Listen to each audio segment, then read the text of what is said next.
war against Russia.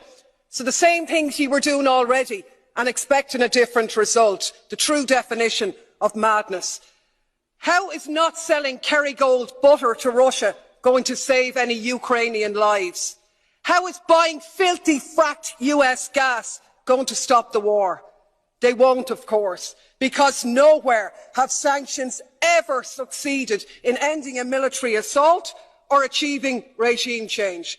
But what they have done is unleash economic devastation, this time round which will be paid for by the people of Russia, including those out protesting against the war, and increasingly being paid for by the citizens of Europe, facing massive energy price hikes, inflation and a catastrophic decline in their living standards. Talk about shooting ourselves in the foot. And of course this moral outrage at Russia's illegal war, which has sparked this lunacy, is in sharp contrast to the lack of any such scruples in terms of the illegal US wars in Iraq or Afghanistan, which we not only didn't condemn, but we actually joined in and continue to do business with them all the way. No such scruples about Saudi Arabia's genocide in Yemen.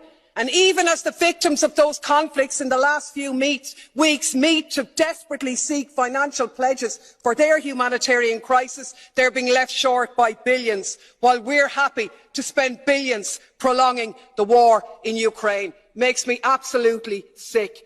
7 weeks ago, Germany's Chancellor Schulz correctly said, "Peace in Europe cannot be won against Russia."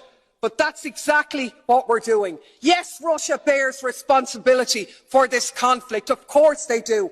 But we cannot ignore the role of NATO. And the EU, instead of promoting peace and acting in the interests of the people of Europe, the Ukrainians, the EU citizens, and yes, the Russian citizens too, has become a tool of NATO and the military-industrial complex. What is needed is an end to the conflict, an end to militarism, a ceasefire and a negotiated settlement. We should restore our role as a diplomatic one of promoting peace. Anything else makes us complicit.